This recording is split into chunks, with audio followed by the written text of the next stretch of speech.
Today we're going to talk about taking down Christmas lights, getting them all nice and neat and organized so that next year we can put them up real easy. Since this is a larger house, I'm going to be just using one of these totes to store everything. So I just take a piece of masking tape and put it on there and use a Sharpie to write down the address. I've got a lot of smaller homes as well, and when I only have a few lights, I'll just go ahead and put them in a clear plastic bag and label that bag, either writing on a Sharpie directly onto the bag or onto the drawstring that some bags have. I have it in a clear plastic bag. It's easy for me to see what it is, identify, make sure everything matches. I'm going to write a note on it, just put a little tag or just write with a Sharpie straight on the bag. You won't lose it if you do that. And then I'll be able to stack it on the shelf and keep everything organized. If you've got mini lights, just simply wrap them in a little coil around your fingers and then turn it into a ball. This makes it really easy to manage, and make sure you keep the male end on the outside end so it's easy to plug them in and check them while you're reinstalling next year. One of the most helpful tools for removing lights is actually a water-fed pole. You can also use any other extension pole that a painter or other cleaner would use, but this is what I like. It's nice and light and sturdy. And I simply fold over the neck to about a 100-degree angle so that it's just over 90 degrees, and I'm able to tug the lights off of the roof. In some situations, it really comes in handy if you have vehicles underneath that you don't want the lights to fall on, or if the roofs are extremely high and you don't want the lights to hit the ground. A little bit of a break so the window. In all these situations, you can use the extension pole to actually give a little bit of a lift on the lights and gently hand them to the ground. Otherwise, I just simply find a loose extension cord that's connected to the lights on the roof and pull gently and continue to tug along the perimeter. Now let's move on to bigger and better things. We got to keep the house lights organized and well maintained for next year. Here we go. I like to write a little note on the plug, and this is actually on the male plug. So that way if the extension cord gets mismatched or whatever, I'm still good to go. Right plants, left end. Make it as clear and simple as I can. As you can see, I've already unplugged that timer. The power ran out up to this right plant bed and then across, and then it ran up the gutter and into these lights. This is already marked, so it says front right end. I don't have to put roof because everything's on the roof here. So yeah, it's pretty simple. Typically, I like to start with the extension cord wherever it's coming from the timer. Work one way or the other, right? One side or the other. You can just pull the stake lights up real easy. If you're taking lights off windows, you got to make sure that you're careful to get all the glue. You don't want to leave glue behind because it looks bad. If it's out of reach, a lot of times people won't complain about it. But if you can keep the nitpicky customers happy, you give everybody else the same treatment, you're going to make everybody happy that way. And you're going to get a lot more referrals. For an easy way to remove the lights, it kind of begins with the end in mind. When I'm installing the lights, I want to make sure there's no extension cord that's tied onto or somehow fixed to the house. I want to make sure that I can just give a gentle tug and it'll all fall straight down. So avoid tying extension cords or lights to anything like the gutters or the downspouts. And minimize any type of barrier between you and the light so that it can come straight off. So as you can see, I like to keep all of my extension cords plugged in. Makes it so that next year when I come back, I don't have to guess which thing goes where. I do try to keep everything as clearly labeled as I can, just in case something gets disconnected. But in general, I try to keep it as simple and as basic as I can. Keep it simple, stupid. Working from one end to the other, sometimes I'll pull out the lights first and then begin to wrap up the lights. Other times, I'll just go ahead and wind them in my arm while I'm going. And I don't want to make too tight of a coil with them. I just simply kind of drop it one end on top of the next and keep it so that when I want to tug the lights next year, it's going to be nice and loose and come right out. No, that's bad right there. See that halo clips left behind? I simply use a water-fed pole. You can use any other extension pole as well. But I'm just going to go ahead and hook it off. Now I'm going to make a note in my journal, or I actually just have an Excel spreadsheet. And I make sure to leave a little note for next year. I've actually got good news. The light bulb fell out of the socket. Somehow it got loose. I don't know what happened there. Strange, but I'm able to just go ahead and put it back in its spot.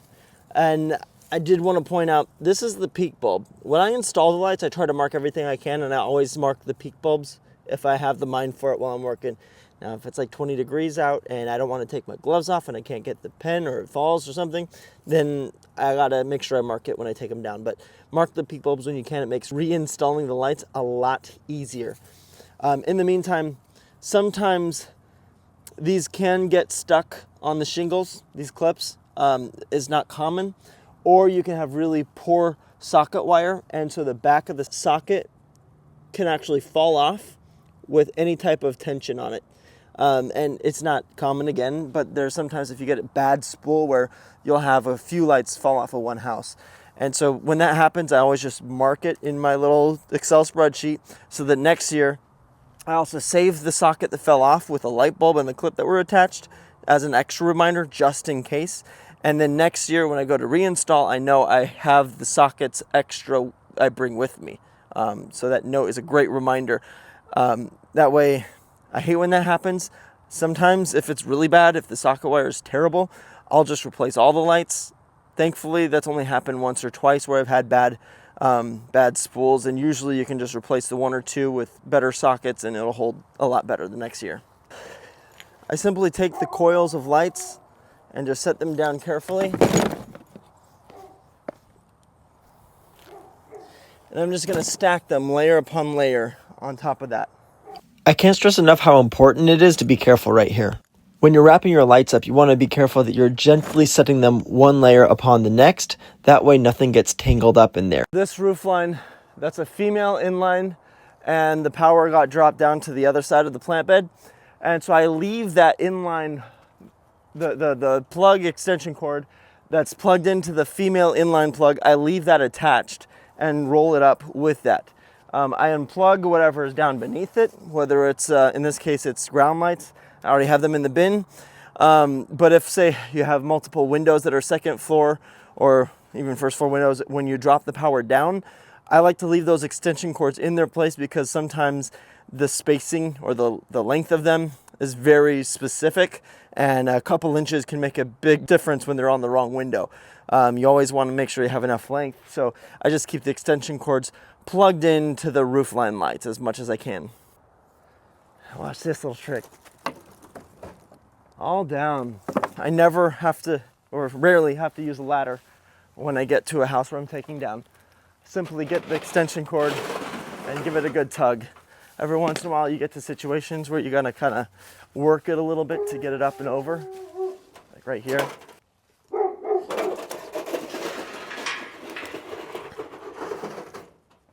It almost does itself.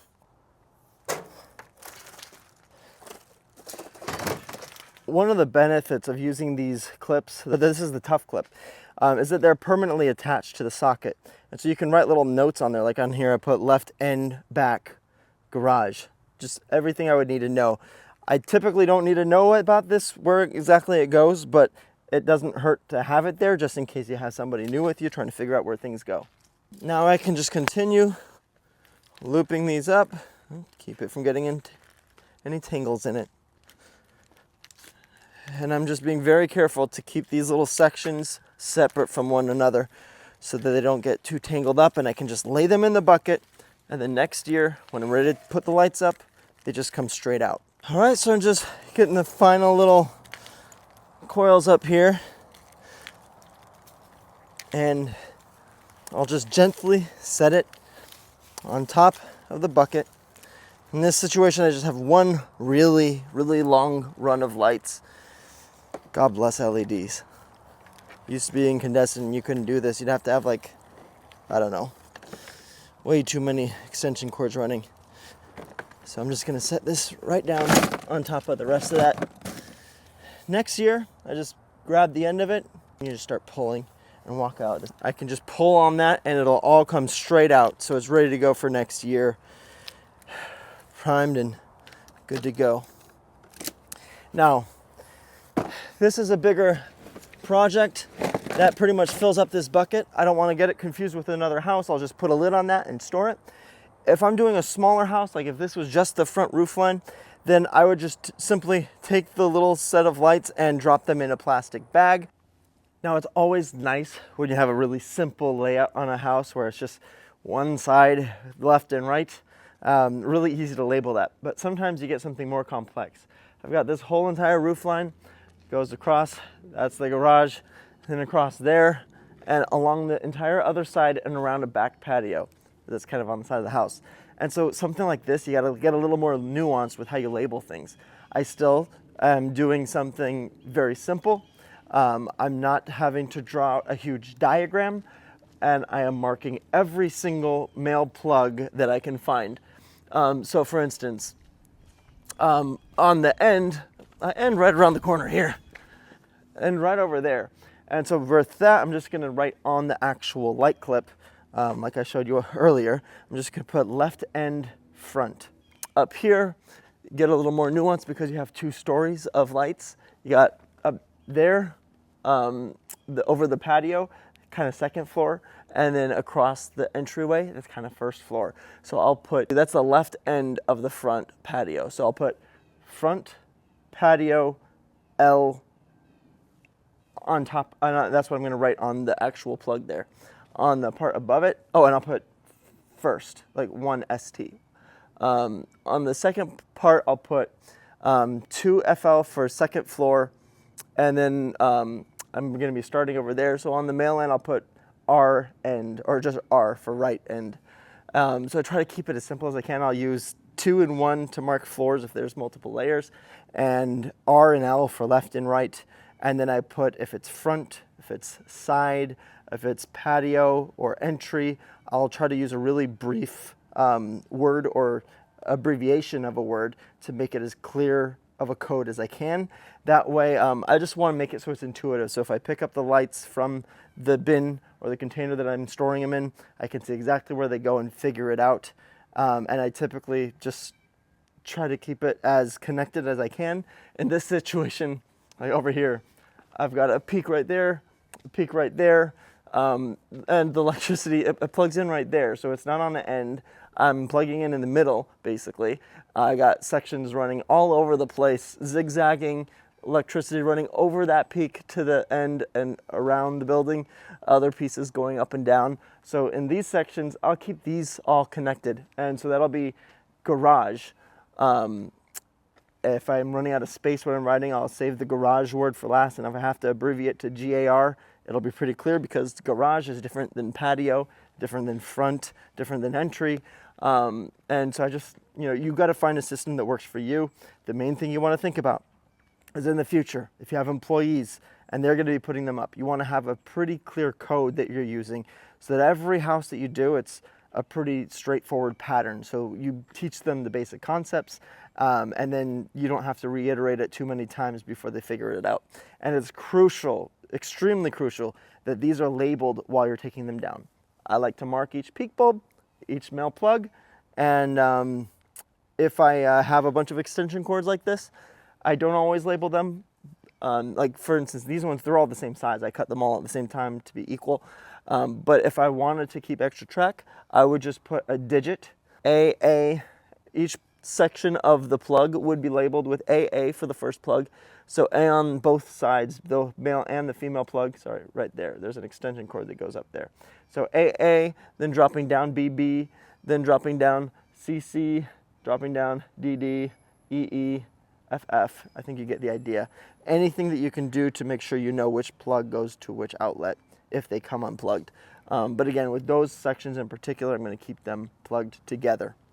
I've showed you how I like to label the lights that I install so that it's easy to keep everything in its proper place and reinstall as quickly and efficiently as possible. But there's a lot of different ways to do the same thing. What's most important is that you know what you're doing, and anybody else who you hire can be trained to do the same thing without thinking too hard. Some guys use multicolored zip ties, other guys will tape electrical tape and have their own color system to describe where each component belongs. Simply find a system that works for you and stick with it for the long haul. So I can't let you leave without giving you this critical warning that every single year it seems like there's another Christmas light installer or a number of them who are electrocuted and often die. This year, 2024, there was a gentleman in Escondido, California, who was hanging lights in a tree.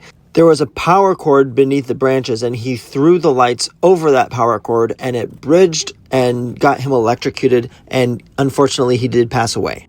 So needless to say, whenever you're installing or removing lights, be very, very careful around any type of electrical. Normally, I would be pulling the lights down, but because they have that wire up there, I'm going to have to actually get onto the roof and remove the lights carefully without touching that power supply. Never risk your life just to save a minute or two. We are playing with a dangerous thing called electricity, so be mindful anytime, every time, wherever you are. Having said all that, if you've got any other questions regarding Christmas lights, whether the installation or removal of them, then go ahead and drop in a comment below. And thank you again for watching this far into the video. I really appreciate you. I feel like my YouTube channel is finally getting a little bit of traction, and that's thanks to people like you who are watching this far into everything. Hope you all have a great new year and enjoy your Christmas light installation, whatever season you may be watching this video.